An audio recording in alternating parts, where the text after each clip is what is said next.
பிலிப்பியர் நிருபத்தில் ஆண்டுடைய சத்தியத்தை பார்த்து வருகிறோம். இந்த பிலிப்பு சபை எப்படி உருவானது என்பதை குறித்து நாம் பார்க்கும் பொழுது, பவுல் வேறொரு இடத்துல சுவிசேஷத்தை பிரசங்கிக்கும்படியாக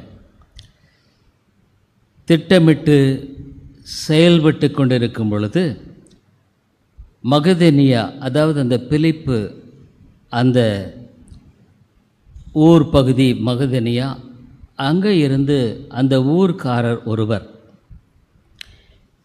பிலிப்பினிடத்தில் தரிசனத்தில் விதமாக தங்களுடைய பட்டணங்களுக்கு வந்து சத்தியத்தை அறிவிக்க வேண்டும் என்ற அந்த வேண்டுகோளை வைக்கிறதை பார்க்கிறோம்.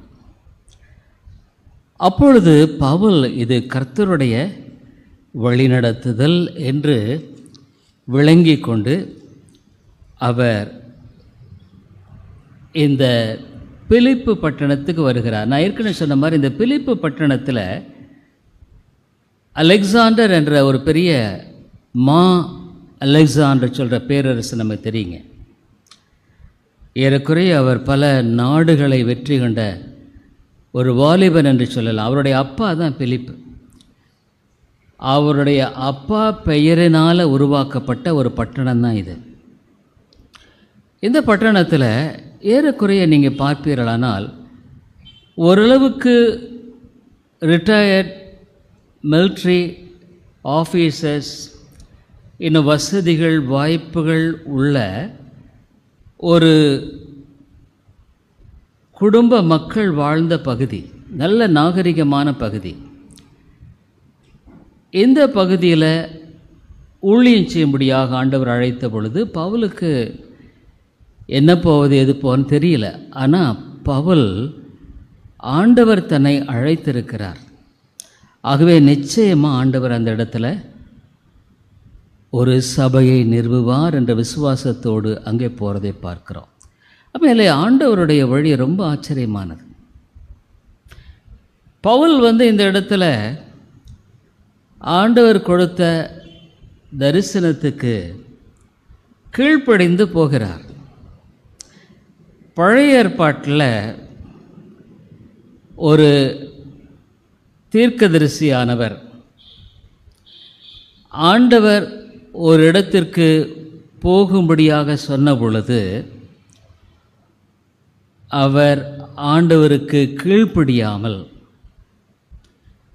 வேற ஒரு ஊருக்கு போனார். அவர் யார்? யோனா. பாருங்க, ஆண்டவர் சொன்னார், இந்த மாதிரி இந்த நினிவே பட்டணத்துக்கு நீ போப்பான்னு சொன்னார். ஆனால் இவர் எந்த பட்டணத்துக்கு டிக்கெட் வாங்கினாருங்க? தர்ஷீஸ் பட்டணத்துக்கு டிக்கெட் வாங்கிட்டார். டிக்கெட்டு வாங்கிட்டு கப்பலையும் ஏறிட்டார். கப்பல் ஏறிட்டு அவர் என்ன பண்ணாருங்க? நல்ல தூக்கம், பயங்கர, அதாவது தன்னுடைய காரியத்தை நிறைவேற்றிவிட்டேன் என்று எண்ணி அயர்ந்த நித்திரை. அப்போ தான் ஆண்டவர் கடலை பொங்க பண்ணுறார்.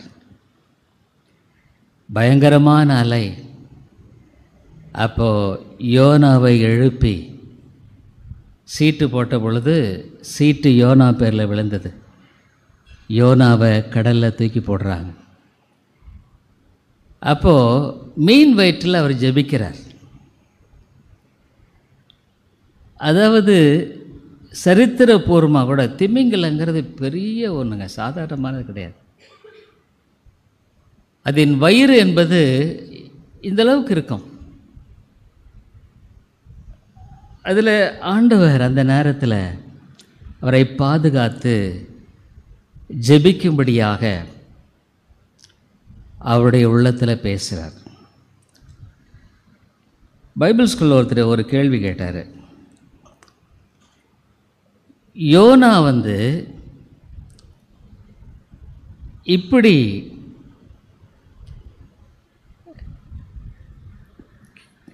கீழ்ப்படியாமல் போன பொழுது ஆண்டவர் இந்த மீனின் வயிற்றில் அவரை விழுங்கும்படியாக ஜெபிக்கும்படியாக செய்தார். இது ஆண்டவர் தானே செய்திருக்கிறாரு. அப்போ எப்படி நம்ம யோனா செய்தது தவறுன்னு சொல்லலாம் அப்படின்னு கேட்டார். இது ஆண்டவர் தானே, அவருடைய திட்டம் தானே, அவருடைய திட்டம் இல்லாமல் நடக்கலைல்ல, அவருடைய திட்டத்துக்கு உட்பட்டது தானே இது. அப்போ எப்படி யோனா இந்த காரியத்தை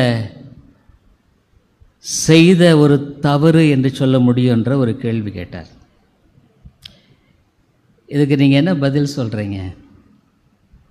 அல்லது இன்னொன்று கேட்டார். ரூத்தினுடைய மாமியார் யாருங்க? நகோமி. நகோமி பஞ்சம் வந்த பொழுது, யூதா தேசத்தில் குடியிருந்தாங்க. பஞ்சம் வந்த பொழுது பக்கத்தில் இன்னொரு தேசத்துக்கு பஞ்சம் பிழைக்க போகிறார்கள். அந்த தேசம் எது? மோவாம் என்ற ஒரு தேசம். மோவாம். இன்றைக்கி இந்த தேசங்களெல்லாம் இருக்குது. அந்த தேசத்தில் தான் அவளுக்கு 2 மகன்கள், 2 மருமகள்களை அவள் அந்த இடத்துல கண்டுபிடிக்கிறாள். 2 மருமகள்கள் பேர் என்ன? ஓர்பாள், ரூத்.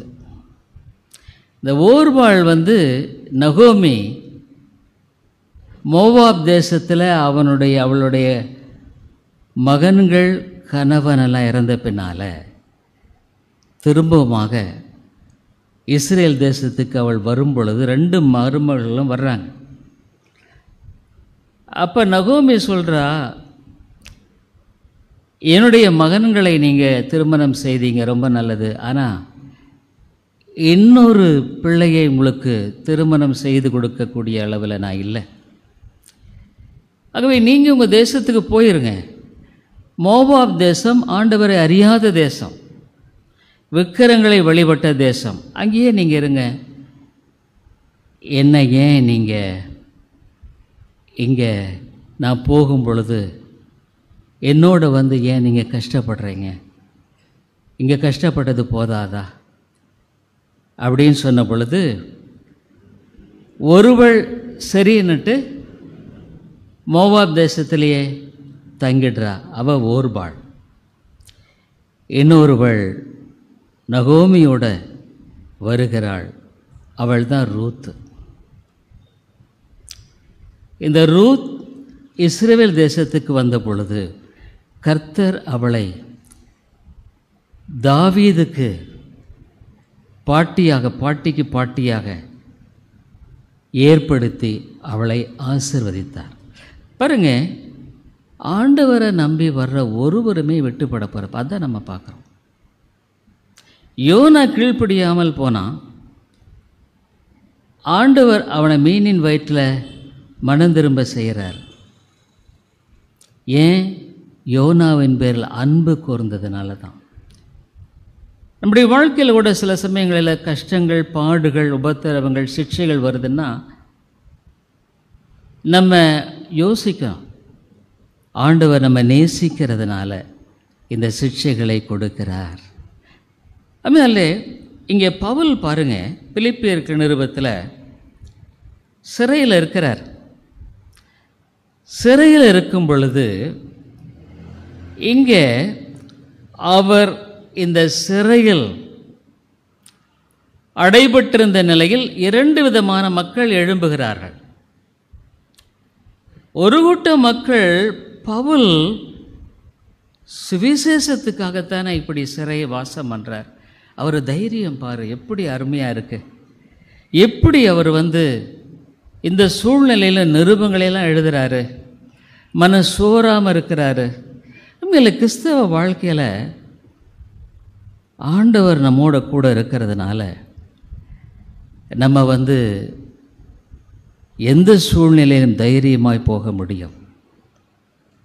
சங்கீதக்காரன் சொல்கிறார், நீங்கள் நான் சொல்கிற இந்த பைபிள் ஸ்கூல் லெசன்ஸ் எல்லாம் தயவுசெய்து கேளுங்க. நீங்கள் கொஞ்சமாவது அதை கேட்டிங்கன்னா அந்த சத்தியம் நம்முடைய நடைமுறை வாழ்க்கையில் எவ்வளவு பிரயோஜனமாக இருக்குன்ற முறையில் தான் நம்ம அந்த பைபிள் ஸ்கூலில் கொண்டு போகிறோம்.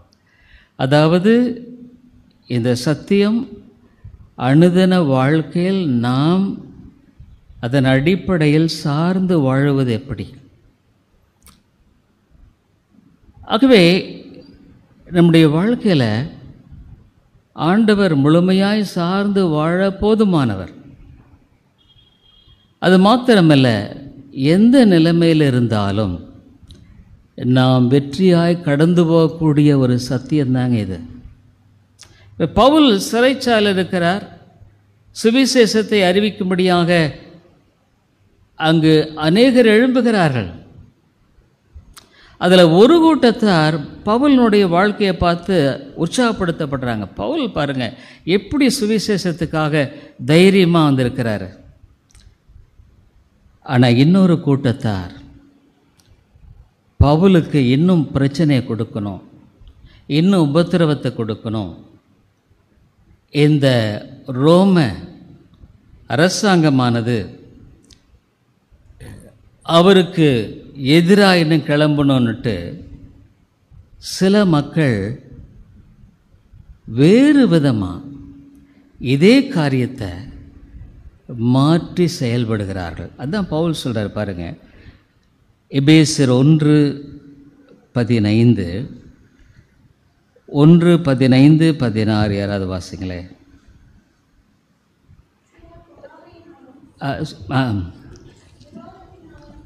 பொறாமையினாலும் விரோதத்தினாலும் சிலர் நல் மனதினாலும்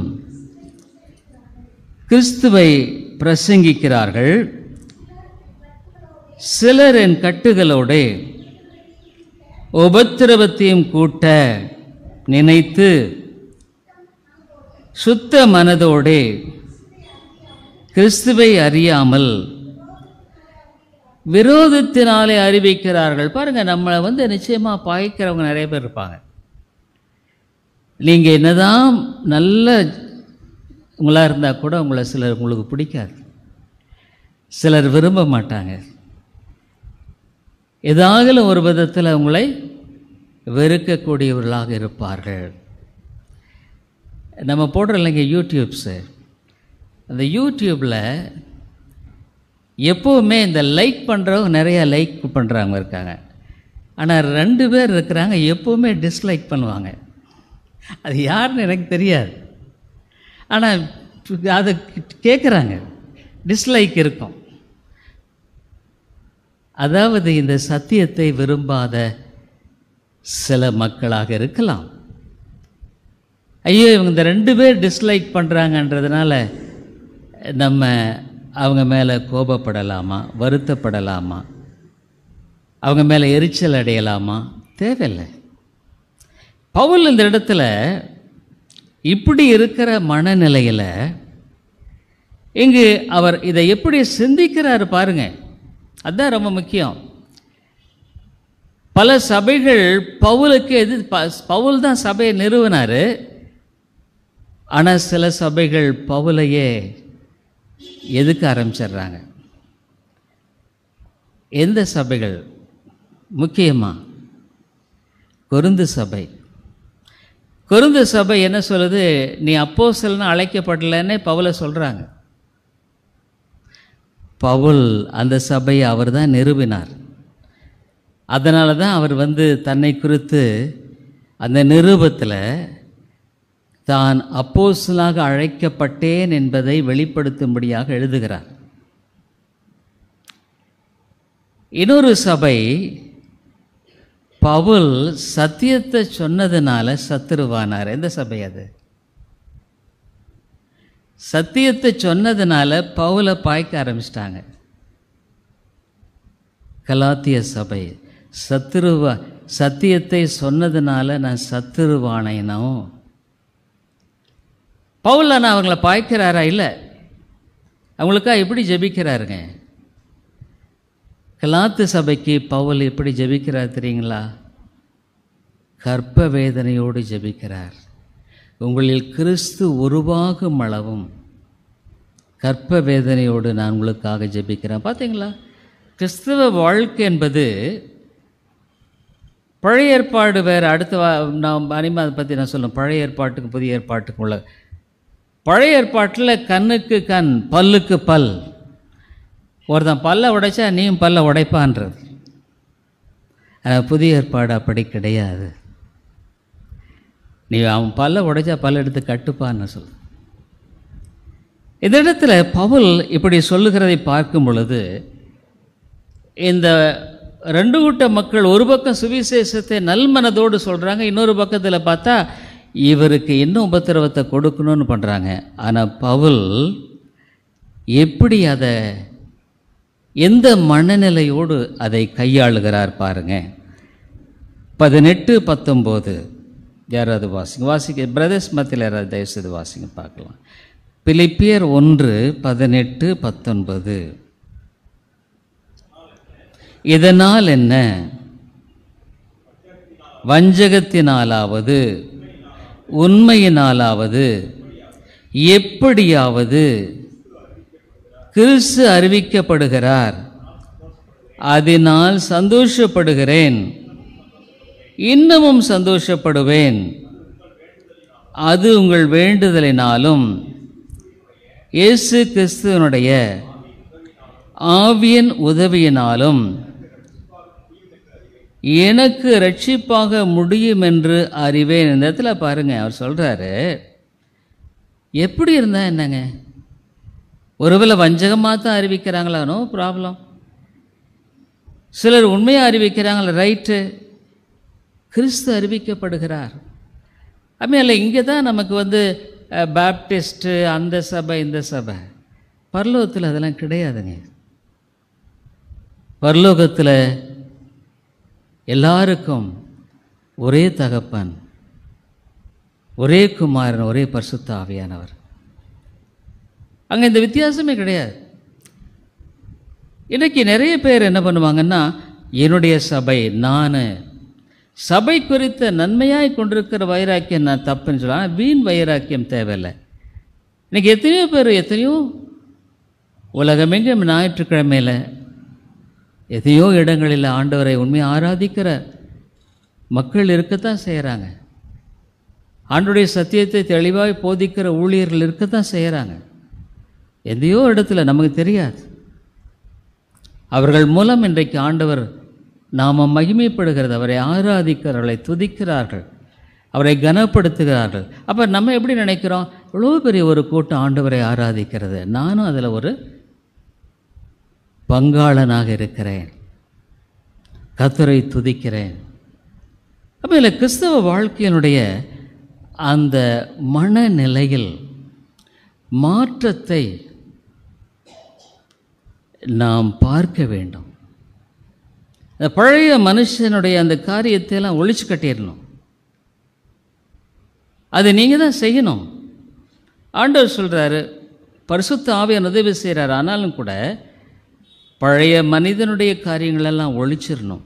இந்த பழைய அதே பொறாமை, அதே பெருமை, அதே விதமான காரியங்கள், இது எல்லாமே என்னுடைய ஆவிக்குரிய வாழ்க்கைக்கு உதவி செய்யாது. பவுல் இந்த இடத்துல எப்படியாக நின்று ஆண்டவருடைய சத்தியத்தை அறிவிக்கப்படுகிறதை குறித்து நான் சந்தோஷப்படுறேன். ஆண்டவருடைய நாமம் மகிமைப்படுகிறது. யாராக இருந்தால் என்ன? ஆಮೇಲೆ ஊழியங்களில் சிலர் போட்டி பொறாமையெல்லாம் வச்சுருப்பாங்க. அது தேவையே கிடையாது. இன்னொரு சகோதரனை ஆண்டவர் உபயோகப்படுத்தினாரா, ரொம்ப சந்தோஷம், ஆண்டவருக்கு மகிமையாவதாக. இன்னொரு சகோதரனுடைய சபையில் ஆத்துமாக்கள் அநேக ரட்சிக்கப்படுறாங்களா, சந்தோஷம். அதில் போட்டியோ பொறாமையோ கோல் சொல்லுதலோ தேவையே கிடையாது. மற்றவர்களுக்காக நம்ம ஜெபிப்போம். நான் பாஸ்டர்ஸ் இதில் என்ன போடுறேன்னா, இந்த ஞாயிற்றுக்கிழமையில் இந்த ஐக்கியத்தின் சபைகள், இப்போ இந்த ஐக்கியத்தின் சபைகளை ஆண்டவர் பல இடங்களில் வைத்திருக்கிறார். மதுரையில் இருக்குது, புதுக்கோட்டையில் இருக்குது, கீரம்பூரில் பாஸ்டர் மணிவன் இருக்கார். அவர் ஆக்சுவலாக ஐக்கியத்தில்னா கூட என்னோடு கூட அவர் நல்ல தொடர்பு இருக்குது. அவருடைய தேவையின் மத்தியில் நான் நிச்சயமாக அவங்களுக்கு எத்தனையோ காரியங்கள் செய்துட்ருக்கேன். அவன் யாரையுமே நம்ம பகைக்கிறதே கிடையாது, யாரையுமே. இப்போ நம்ம இது பாஸ்டர் வினோத் சர்ச் இந்த ஊருங்க அரங்கனூர். இங்கே நம்ம சர்ச் எவ்வளோ சாமியல்லங்கெல்லாம் இருந்தப்போ எவ்வளோ போய் நம்ம செய்தோம். ஆனால் இப்போ வினோத் ஐக்கியத்தில் இல்லை. ஆனால் கூட நம்ம யாரையுமே பாய்க்கிறதில்ல. யாரையுமே நம்மளால் முடிந்ததை நாம் உதவி செய்கிறோம். இன்றையிலேருந்து நம்ம கஞ்சநாயக்கம்பட்டியில் நம்ம ஊழியத்தை ஆரம்பிக்கிறோம். சிறுவல் மத்தியில் முதல் நாளாக இருக்குன்னா நான் மத்தியானம் போயிட்டு நம்ம ஈவினிங் மீட்டிங்கு நான் வர்ற மாதிரி 4 மணிக்கு அங்கே. அப்புறம் நம்ம ஒவ்வொரு ஊழியத்தை நாம் ஆரம்பிப்போம், செய்வோம். ஆண்டவர் அதுக்குரிய ஆசீர்வாதங்களை வைத்திருக்கிறார். அப்போ யாரையுமே நம்ம பாய்க்கிறதில்ல. இதே நம்ம ஆண்டோடைய ஊழியத்தை நல்லா செய்தால் நல்லா அதை அவங்க நிறைவேற்றினா சந்தோஷம்தான். கர்த்தருக்குள் நம்ம சந்தோஷப்படுறோம். யார் மேலே நமக்கு வெறுப்பு, பகை அதெல்லாம் எதுவுமே கிடையாது. என்ன கேட்டால் கர்த்தருடைய ஊழியம், கர்த்தருடைய காரியம் இன்னொரு சகோதரன் நல்லா உபயோகப்படுத்தப்பட்டால் நமக்கு மிகுந்த சந்தோஷம். மதுரையில் இருக்குது. மதுரையில் பாஸ்டர் ஸ்டீஃபன்சன் இருக்கார், அவருடைய மகன் ஜூட். திண்டுக்கல்லில் உங்களுக்கு தெரியும் பாஸ்டர் மார்க், அவங்க கனி உங்களுக்கு நிறைய பேர் தெரியும், அவங்களுடைய மனைவி கனி. இன்னும் கீரனூர்ன்ற இடத்துல, அந்த இடத்துல பரஞ்சோதி என்றவர் அவருடைய மனைவி. இன்னும் மலையூர்ன்ற இடத்துல பாஸ்டர் சுப்பிரமணிய. இன்னும் புதுக்கோட்டையில் பாஸ்டர் செல்வம். கோயம்புத்தூரில் பாஸ்டர் ஜெசுதாஸ். திருப்பூரில் அங்கே பாஸ்டர் ஜோசப் கனகராஜ். கிருஷ்ணகிரி, அரூர், ஊத்தங்கரை இந்த பகுதியில் பாஸ்டர் ஜான்ராஜ், செல்வராஜ் என்ற பாஸ்டர் டேவிட் கண்ணாயிரம். இன்னும் கொல்லிமலையில் எடிசன் பாப்பி. ஏற்காட்டில் பாஸ்டர் ராமன், அவங்க குடும்பமாக ஊழியம் செய்கிறார்கள். இன்னும் பார்த்திங்கன்னா இன்னும் பலர் தேவனுடைய பணியை செய்து வருகிறார்கள். ஆகவே ஒவ்வொரு ஞாயிற்றுக்கிழமை அவர்களுக்காக ஜெபிக்கிறது. ஆண்டவரே, இந்த நாளில் அவர்கள் ஆண்டுடைய ஊழியத்தை செய்யும் பொழுது ஆவியானவர்களை பலப்படுத்த வேண்டும். ஏன்னா இப்போ நம்ம அங்கே போய் செய்ய முடியாது. ஆனால் செய்கிறவர்களை நாம் ஜெபத்தினால் தாங்கலாம். இந்த இடத்துல பவுல் என்ன சொல்கிறார் பாருங்கள், அந்த 19வது வசனத்தில் இப்படி பலவிதமான மனநிலையோடு ஊழியம் செய்கிறாங்க. அது உங்கள் வேண்டுதலினாலும். நீங்கள் எனக்காக ஜெபிக்கிறீங்கன்னு பவுல் சொல்கிறார்.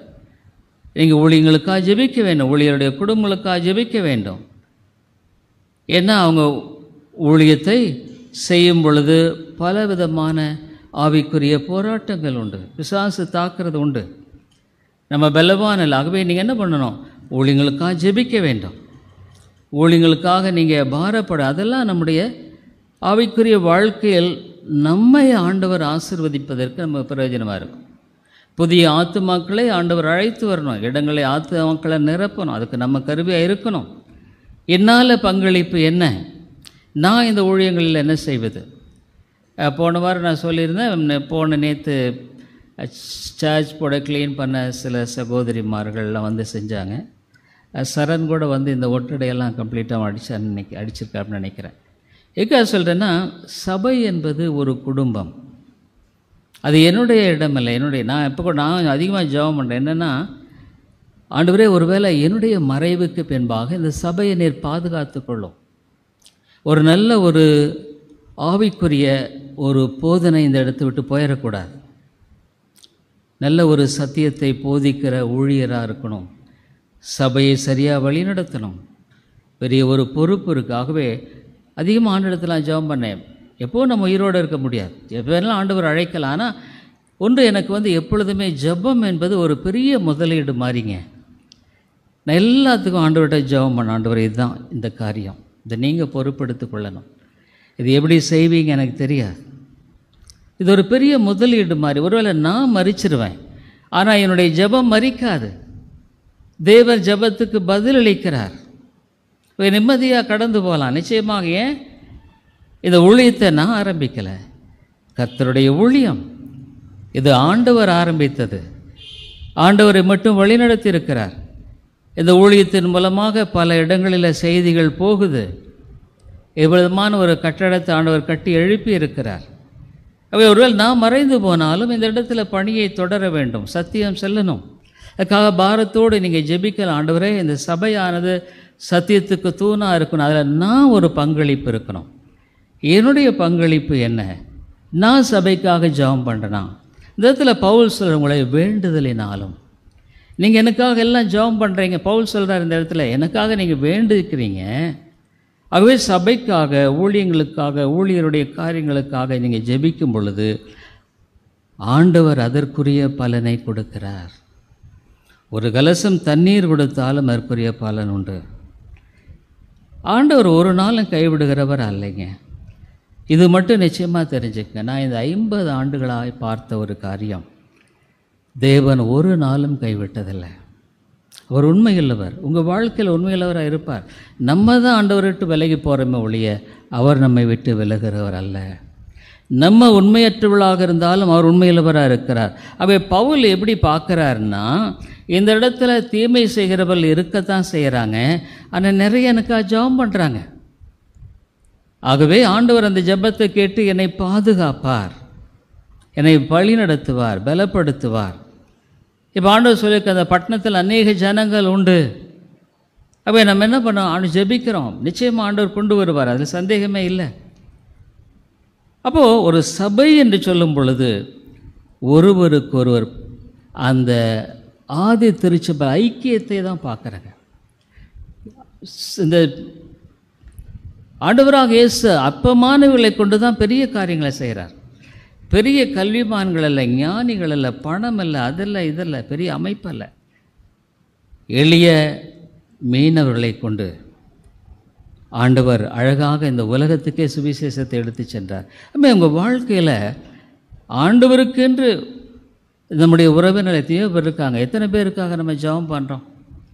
அவங்களுக்கெல்லாம் நம்ம ஆண்டவரை பற்றி சொல்லி அவளுக்காக ஜெபிக்க கடமைப்பட்டிருக்கிறோமா இல்லையா? கண்டிப்பாக.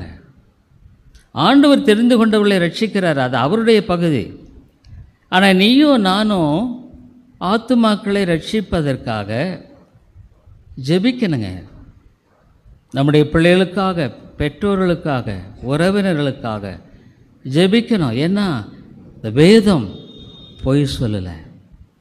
இந்த உலக வாழ்க்கை என்பது சீக்கிரமாய் கடந்துவிடும். நான் இந்த எங்கே போனாலும் நான் இதில் பென் ட்ரைவில் வச்சு பைபிள் வசனத்தை கேட்பேன். இப்போ இந்த நாட்களில் எரேமியாவை கேட்டுட்ருக்கேன். அப்போ இந்த வசனம் எனக்கே புதுசாக தான் இருந்தது.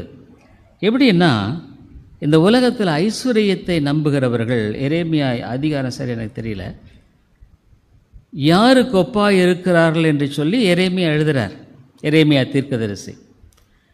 அதாவது அவர்கள் இந்த உலகத்தில் ஐஸ்வர்யங்களெல்லாம் சேர்த்து அதை நம்பி வாழும் பொழுது, அவள் நம்பிக்கை இந்த ஐஸ்வர்யத்தின் பேரில் இருக்கும் பொழுது, ஒரு பறவை முட்டையிட்டு அதை குஞ்சு பொரிக்கும்படியாக அதன் மேல் அமர்ந்திருந்து எதிர்பார்ப்போடு இருக்கிற வேளையில் திடீரென்று அந்த பறவை அந்த இடத்திலிருந்து நீக்கப்படுவதைப் போல, இந்த பறவை உண்மையிலேயே அந்த நீங்கள் பார்த்துருப்பீங்க, ஒரு கோழி அந்த முட்டையை அவ்வளோ இதாக பாதுகாக்கும். ஏன்னா அது தன்னுடைய முட்டை. ஆண்டவர் பாருங்கள், படைப்பில் அந்த சின்ன பறவைக்கு கூட அந்த ஒரு இன்ஸ்டிங்க்டை கொடுத்துருக்கார். ஆகவே அந்த கோழியும் கூட அல்லது வேற ஒரு பறவையும் கூட ஒரு பெரிய எதிர்பார்ப்போடு அது மேலே உட்கார்ந்து நிச்சயமாக ஒரு நாள் தன்னுடைய குஞ்சுகளை பார்ப்போம் என்ற எதிர்பார்ப்போடு உட்கார்ந்துருக்குது. ஆகவே அதை அனைத்து சேர்த்து உட்கார வைக்கும். ஆனால் இந்த உலகத்தில் ஐஸ்வர்யத்தை சார்ந்து வாழ்ந்து நம்பிக்கையோடு கூட இருக்கிற நிலையில் இந்த முட்டை காக்கிற கோழியோ ஒரு பறவை போல இருக்கிறது. திடீரென்று ஒரு நாள் அந்த பறவையானது அந்த முட்டையை நின்று எடுத்து போடப்படும். அப்பொழுது அதனுடைய நம்பிக்கை, அதனுடைய எதிர்பார்ப்பு, அதனுடைய தீராத வாஞ்சை எல்லாம் ஒரே நாளில் நீக்கப்பட்டு விடும். அது உண்மைதான் இல்லைங்களா? இன்றைக்கி எத்தனையோ மக்கள் ஐஸ்வர்யத்தை நம்பி வாழுகிறார்கள். இவ்வளோ ஐஸ்வர்யத்தினால, அதாவது இன்றைக்கு உலகத்தில் நமக்கு பணம் தேவை, அதை நான் தவறுன்னு சொல்ல, ஆனால் அதன் பேரில் நான் நம்பிக்கை இல்லை. நம்முடைய நம்பிக்கை தேவன் பேரில் இருக்கிறது. ஆகவே அவர்கள் பெரிய நம்பிக்கையோடு இருப்பார்கள். திடீரென்று ஒரு நாள் கர்த்தர் அழைக்கும் பொழுது அவர்களுடைய நம்பிக்கை எல்லாமே முற்றிலும் அற்று போய் விடுகிறது. ஒன்றுமெல்லாம் போயிடுது. பாருங்களேன், இந்த உலகத்தில் நீங்கள் யோசிச்சு பாருங்கள். வாழ்க்கை என்பது ஒரு மாயை. சாலமோன் எழுதுகிறாரு, சார் வெயின், மாயை. நம்ம ஒரு காலத்தில் இறந்து போகிற நேரத்தில் கொஞ்ச நாள் பேசுகிறோம், அவரை பற்றி நினைவு கூறுறோம், அதை பற்றி, அப்புறமேல்ட்டு அப்படியே மறந்துடுறோம். பாருங்களேன், அவ்வளோதான், முடிந்து விட்டது. அதுமாதிரிலே பவுல் அந்த இடத்துல இந்த ஜனங்களை பார்த்து சொல்லுகிறார், நீங்கள்லாம் ஜெபம் பண்ணுறதுனால எனக்கு அந்த இடத்துல பாருங்கள், இந்த பகுதியை நாம் பார்த்து முடிக்க போகிறோம். பிலிப்பியர் 1வது அதிகாரத்தில் பவுல் இங்கே சொல்கிறாரு, இப்படி தானே பண்ணுறாங்க, ஆனால் கூட எதனால் என்ன 18 இதனால் என்ன, வஞ்சகத்தினாலாவது உண்மையினாலாவது எப்படியாவது கிறிஸ்து அறிவிக்கப்படுகிறார், அதனால் சந்தோஷப்படுகிறேன், இன்னமும் சந்தோஷப்படுவேன். நான் சந்தோஷம்தான் படுறேன், பரவாயில்ல, அவங்க செய்யட்டும். ஆனால் ஆண்டவர் அதை நன்மையாக எனக்கு மாற்றி தருவார். அவங்க தீமை நினச்சி செய்கிறாங்க, எனக்கு தீமை அங்கு வரும் என்று எதிர்பார்க்கிறார்கள். ஆனால் அவர் என்ன சொல்கிறாரு 10ஆம் வசனத்தில், இது உங்கள் வேண்டுதலினாலும் இயேசு கிறிஸ்துவினுடைய ஆவியின் உதவியினாலும் எனக்கு ரட்சிப்பாக முடியும் என்று அறிவேன். எனக்கு தெரியும், தேவனிடத்து அன்பர்களுக்கு சகலமும் நன்மைக்கு எதுவாக நடக்கிறது, இதுவும் எனக்கு நன்மைக்கு எதுவாக தான் ஆண்டவர் செய்கிறாரு. தீமைக்கு ஆண்டவர் விட்டு விட மாட்டார். பவுல் தனக்கு எதிரான சூழ்நிலையில் அந்த மக்கள் மேலே எரிச்சல் அடைந்து கோபம் அடைந்து தங்களை பாய்க்கிறவர்களை பகைக்காமல், நம்ம பைபிள் ஸ்கூலில் ஒருத்தர் கேட்டார், நமக்கு தீங்கு செய்கிறவர்களுக்கு அவர்களை ஆண்டவர் ஆக்சிடெண்ட்டோ மற்ற காரியங்களோ கொடுத்து அழிக்கணும்னு நம்ம ஜெபம் பண்ணலாமான்னு கேட்டார். அப்போ தான் நான் சொன்னேன், ஆண்டவர் அப்படி சொல்லியே, சத்துருவையே சிநேகின்னு தான் ஆண்டவர் சொல்கிறார், அவளுக்காக ஜெபம் பண்ணுங்கன்னு ஆண்டவர் சொல்கிறார். அது ஆண்டவருடைய காரியம். அவர் நமக்கு தீமை செஞ்சு ஆண்டவர் அவங்கள எப்படி கண்ணும் அது செய்வார். அவர்கள் அதிலேருந்து தப்ப முடியாது. ஆனால் அதை எனக்கு நன்மையாக ஆண்டவர் செய்து முடிக்கிறாங்கிறார். அதனால தான் வேதம் சொல்லுது, தேவனிடத்து அன்புகளுக்கு சகலமும் நன்மைக்கு எதுவாக நடக்கிறது. ஒருவேளை என்னை மற்றவங்க பகைச்சாலும் சரி, என்னை வெறுத்தாலும் சரி, என்னை புறக்கணித்தாலும் சரி, என்னை வேண்டான்னு சொன்னாலும் சரி, எல்லாமே எனக்கு நன்மை தான், எல்லாமே நன்மை தான். அப்போ ஏன் அவங்க மேலே நான் கோவப்பட்டுட்டு, ஏன் அவங்க மேலே எரிச்சல் அடைஞ்சிட்டு, தேவையே இல்லை. அது எனக்கு ஆண்டவர் நன்மையாகத்தான் செய்து முடிப்பேன்னு சொல்கிறார், செய்து முடிக்கிறார். பவுல் சிறைச்சாலையில் இருந்த பொழுதும் சோர்வான ஒரு சூழ்நிலையிலும் அந்த ஒரு வெற்றியின் மனநிலையோடு போகிறார். ஆகவே நம்முடைய வாழ்க்கையில் நம்முடைய தீய குணங்கள் எல்லாம் மாற்றிடணுங்க. பொறாமை, பெருமை, கோபம், எரிச்சல், பகை, இது எல்லாம் எடுத்துடணும். சபைன்னா ஒருவருக்கொருவர் அன்பு கூறுகிற ஒரு ஸ்தலம் இது. ஒருத்தரை பார்த்து எப்படி இருக்கீங்க, நல்லா இருக்கீங்களா, ஒரு ஃபெலோஷிப். அதையும் கூட ஆண்டவர் கனப்படுத்துகிறார். ஏன் ஆண்டவருடைய நாமத்து நிமித்தம் அதை நாம் செய்கிறோம். ஆண்டவர் நாமத்து நிமித்தம் பாய்க்கிறவர்களை நேசிக்கிறோம். ஆண்டவருடைய நாமத்து நிமித்தம் அங்கே வெறுப்பும் கசப்பும் இருக்கிற இடத்துல அன்பை காட்டுகிறோம். கிறிஸ்து அதான் செஞ்சாருங்க. கிறிஸ்து அதைத்தான் நிறைவேற்றினார். ஆனால் இன்றைக்கி எத்தனை பேர் கிறிஸ்தவர்கள் மத்தியில், ஊழியங்களில் மத்தியில் பொறாமைகள், மேட்டுமைகள், காசிப், புறங்கூறுதல். ஆண்டவர் அதை பார்த்து அப்படி என்ன அப்படி செய்த என்னன்னா ஆண்டுடைய நன்மையை நாம் இழந்து போவோம். அவர் நமக்கு செய்ய இருக்கிற நன்மையை நாம் இழந்துருவோம். அந்த தீமையை நன்மையாக நாம் ஆண்டவர் மாற்றும்படியான காரியத்தை நம்மளே தடை பண்ணிடுறோம். இந்த பைபிள் ரெண்டுமே சொல்லுது, கர்த்தர் உண்மையுள்ளவர். நான் போன பைபிள் ஸ்கூல் கிளாஸில் எடுத்திருக்கேன், தேவனின் நித்திய திட்டம். அதாவது இந்த உலகமெல்லாம் உண்டாக்கும்பாகவே பிதா குமாரன் பரிசுத்த ஆவியானவர் தனக்கென்று ஒரு கூட்ட மக்களை தெரிந்து கொண்டிருக்கிறார். அவர்களை அழைத்து ரட்சிக்கிறார். அப்போ ஒரு பைபிள் ஸ்கூலில் ஒருத்தர் கேள்வி கேட்டாங்க, அப்போ ஆண்டவர் முன்குறித்து ரட்சித்தார்னா அப்போ நம்மெல்லாம் ஒரு மாதிரி ரோபோட் மாதிரியா? அப்போ அவர் அழைச்சி முன்குறிச்சவங்கள அழைச்சிட்றாரு, அவர் ரட்சிக்கிறார், அப்போ நம்ம என்ன பண்ணுறது? அவங்கள தானே ரட்சிப்பார்? இல்லை, அந்த வழியையும் ஆண்டவர், விதிங்கிறது வேற. விதின்னா ஆண்டவர் இப்படி தான் நியமிச்சிட்டார், இப்படி தான், அதோட வேறு வழி கிடையாது. அஸ் அ பிளைண்ட் ஆண்டவர் எனக்கு இந்த காரியத்தை ஏற்படுத்திட்டார்னா வேறு வழி கிடையாது. எனக்கு இந்த வியாதியை கொடுத்துட்டாருன்னா அவ்வளோதான், எனக்கு இந்த கஷ்டத்தை கொடுத்துருந்தான் அவ்வளவுதான், எனக்கு இந்த இழப்பை கொடுத்துருந்தான் அவ்வளவுதான். இது விதி. ஆனால் இது விதி அல்ல. தேவன் உனக்கென்று ஒரு காரியத்தை முன்குறித்திருப்பாரானால் அந்த வழியையும் அவர் நியமிக்கிறார். இப்போ உனக்கு ஒரு சகோதரனுக்காக ஒரு நன்மையை வைத்திருக்கிறார். அந்த நன்மைக்கு உரிய காரியத்தை பெற்றுக்கொள்வதற்கு அந்த வழியையும் ஆண்டவர் அந்த திட்டத்தில் அமைத்திருக்கிறார். அதாவது அந்த சகோதரன் அதுக்காக ஜெபிக்கிறார், ஆண்டவரே இந்த காரியத்தை எனக்கு நீர் தாரும், எனக்கு உதவி செய்யும். அந்த சகோதரனுக்காக மற்றவர்களும் ஜெபிக்கிறார்கள். அநேக சமயங்களில் சில நான் நினைக்கும் பொழுது அவருடைய கஷ்டங்களின் மத்தியில் ஆண்டவரே நீர் உதவி செய்யும். ஆகவே அந்த காரியத்தை நிறைவேற்றுகிறது மாத்திரமல்ல, அந்த வழியையும் ஆண்டவர் நியமித்திருக்கிறார். ஜெபத்தின் மூலமாக அந்த காரியத்தை அவர் நிறைவேற்றும்படியாக அந்த திட்டத்தை திட்டமிட்டிருக்கிறார். ஆகவே தான் நம்ம ஜெபிக்கணும், முயற்சி பண்ணணும். இன்னொரு பக்கம் ஆண்டவர் திட்டமிட்டிருக்கிறார், சரி, இன்னொரு பக்கம் நீ முயற்சி பண்ணணும். நீ ஆவிக்குரிய வாழ்க்கையில் சோம்பேறித்தனமாக இருக்கக்கூடாது. ஆத்தும ஆதாயம் பண்ணணும், ஆத்துமாக்களை உழைக்கணும், உன்னுடைய சுபாவத்தை கட்டுப்படுத்தணும். கோபமா, எரிச்சலா, பகையா, அதையெல்லாம் நீ கட்டுப்படுத்தி ஆளுகை செய்யணும். அதுவும் கையில் இருக்குது. வேதம் என்ன சொல்லுது? மாம்சத்தின் கிரிகளை ஆவியினால் அழித்தால் பிழைப்பீர்கள். அது வரும்,